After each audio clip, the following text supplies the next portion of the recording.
What's going on, guys, and welcome back to another episode of Career Mode. This is episode number 65, and we start today's episode off with a vote of confidence from the board already, giving us a quick email there just saying, you're the right person for the job, and that's great. Always nice to see those kind of emails. And as you can see, another transfer offer came in for Niang, this time from Schalke, and if we weren't going to accept 26 million from PSG, God only knows what they thought would happen when they asked for an £8 million bid on him. But still, following that, we did indeed complete a new signing for Safir Taider has come in, the Algerian, who I think was actually born in France. Maybe I've got that wrong, maybe I'm thinking of someone else, but still, he represents Algeria and he has indeed joined us.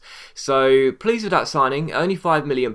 You would have seen his stats there, 76 overall, and he looks really well rounded as a midfielder, and that's what I like when I look for a central midfielder. I always like someone who's got really well rounded stats. It's great to have a really tough tackling defensive midfielder or a really creative attacking midfielder, but when you have a really well-rounded player, it means he can fit many different roles, and that's always good for me. I like my players to be versatile, so that's important. So I'm glad that Taider has come in. Again, £5 million, maybe he's not going to grow, maybe he'll be one of those players who doesn't really develop that much, but he's probably going to be the type of player who'll sit on the bench, he'll come on if we need a bit of more energy through the middle of the park, and yeah, I'm relatively happy with that deal.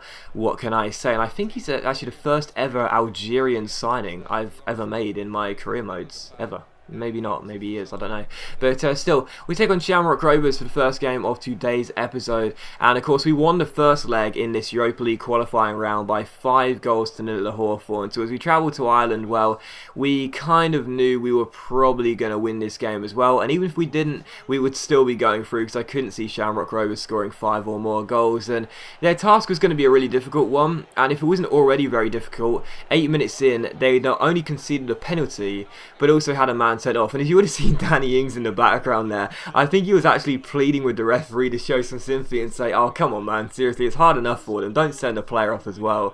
But even so, we won a penalty, because I can't think of what else to be complaining about. It's a definite red card, it is a red card regardless, but still, penalty to us and a red card for Shamrock Rovers. And 11 minutes in, their task was already unbelievably difficult, and now they've got 10 men and a penalty conceded against them as well. Chris Brunt would stand up and take it for us, the Northern Irish left midfielder. Would he score? Yes, he would. Sends the goalkeeper the wrong way and smashes it into the top corner. I've said a few times, Brunt has a wonderful left foot. He's so good at set pieces and just whipping balls in, and he's got good shot power as well. Really powerful penalty into the top corner. Shamrock Rovers 0, West Brom 1, and the tie was already beyond reasonable doubt in the first leg. Now it's just going to be a very routine victory for us again, but as Ashley Bentley, our 16-year-old right back, strikes it from range, he almost scores a brilliant goal on his debut, but unfortunately it goes just wide of the post. That would have been really nice to see there. He is obviously one of our academy products. That would have been a great goal for him to score there,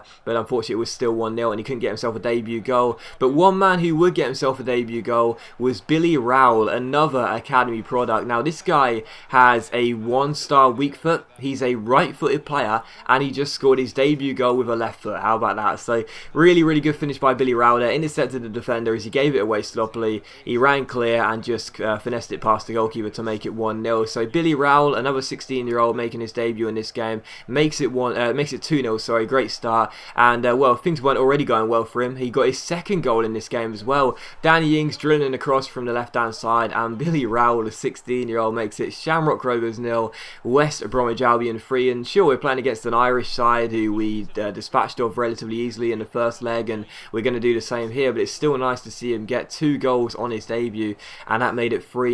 And in the 44th minute here, Ashley Bentley, another player making his debut down the right hand side, crosses the ball in towards Danny Ings. It's headed up in the air. Rowell wins the header and it falls to Ings. Ings shoots, but the goalkeeper makes a good save and keeps it at just 3-0 as we went into the half-time mark. So still 3-0, but in the 58th minute, Rowell is on the ball again here, and he was terrorising the Shamrock Rovers defenders, showing some experience that he didn't have. And as he goes through one-on-one, it is a debut on his hat-trick on his debut for Billy Rowell. So remember the name, possibly, with the way potential works this year. He'll probably stay at 65 for the rest of his career, but even so, Shamrock Rovers 0, West Bromwich Albion 4. A hat-trick for the young 16-year-old. Fantastic to see. He was terrorising the defenders, he really was, and as he cut inside there after a couple of skill moves, all he had to do was keep his composure, and he showed plenty of that in this game. Shamrock Rovers 0, West Bromwich Albion 4. A hat-trick for the 16-year-old, and that was really, really nice to see. And with just over 14 minutes to go, Ashley Bentley, who himself was making his debut and having a great game, plays the ball inside. Ings back heels it to Hughes, puts the defender on the floor, plays a 1-2 with Danny Ings. Will Hughes shoots, the goalkeeper saves it, but it's another debut goal. Not Ashley Bentley, the right back from our academy, but Safir Taider, who came off the bench. The Algerian new signing makes it 4-0 at this stage, or actually I think it was 5-0 at this stage, wasn't it? But still, Shamrock Rovers 0, West Bromwich Albion 5. Yes, there it is. It's 5-0, 10-0 on aggregate, and 2 players getting debut goals. Very nice to see. Yannick Vestergaard almost got himself a goal with 5 minutes time left, but the goalkeeper made a good save. But it was how the game would finish. So Shamrock Rovers 0, West Bromwich Albion 5. The exact same scoreline we had at the Hawthorns, which means we win the tie against the Irish side by 10 goals to 0. So, you know, we knew we were going through, and we knew we were going to perform in both legs, but even so, we had weak sides in both. We gave chances to young players, and it's always nice to see the performance being very, very strong indeed. That's what I said in the last episode as well. It's always nice to have a good performance regardless of who you play against, and the future looks bright here at West Bromwich Albion, with Billy Rowell scoring a hat-trick on his debut, and Ashley Bentley putting a good performance at right back as well. So very, very good win for us there, and we are here into the Europa League group stages. Last year we reached the semi-finals in the Europa League. This year I want to go one step further and try and reach the final, but still, we took on Watford for the second and final game of today's episode as we travel to Vicarage Road here to take on the side who survived relegation last year after being a newly promoted side. I wrongly predicted they would go down, but instead they did enough to survive. They finished in 15th place. I think it was a pretty good finish for them, and they've strengthened their squad as well this year, so not a bad team at all Watford have out there. But even so, we had a fully fit side ourselves as we rested everyone for that trip to Ireland. So as you can see, my side was back to full strength, and you know, I would like to give players like Billy Rowell starts in these games in the Premier League to try and fulfill their potential, but as you may have seen when we first promoted him to our first team, he's only got 50 for stamina, which means coming into this game he was absolutely shattered. But still, Watford had the first chance of the game as they shot this from range. Anya, I think it was, striking it, but it went wide and into the side netting, and in the 9th minute here, Mauricio wins the ball back and shoots from range and almost scores a really nice goal, but it goes just wide of Stecklenburg's post and out for a goal kick. And in the 36th minute, it's still scoreless, but as Kevin Savanier finds Jordan Henderson here, Henderson has a really good chance because he spots the run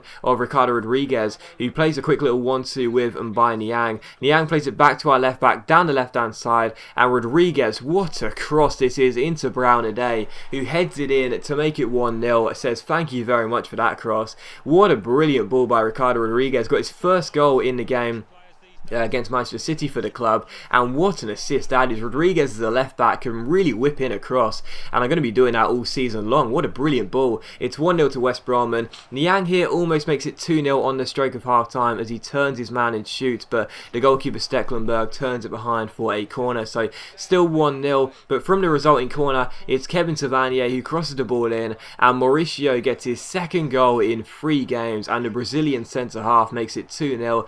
As I said in the game against Swansea a couple episodes ago, Mauricio is 6'1", yet has 88 for jumping. He is going to be a real threat from corners, and he's showing it already. 2 goals in 3 games for our centre-back from corners, and looking very strong indeed. So Watford 0, West Brom 2, and in the second half, Watford give the ball away straight away. Yusuf Malumbu runs down the left-hand side. He needs some support in the centre here. He picks out Jordan Henderson, who wins the header, but he hits the bar, and Watford get the ball away with Craig Cathcart. So still 2-0, but looking very threatening. But Watford, they weren't in search for a goal here, and in the 80th minute they almost got one as they worked their way into the box. Craig Cathcart finding Troy Deeney, his shot well saved by Foster, and we managed to turn the ball away for a corner. So still 2-0 with 10 minutes to go, but Watford trying to get themselves back in the game here.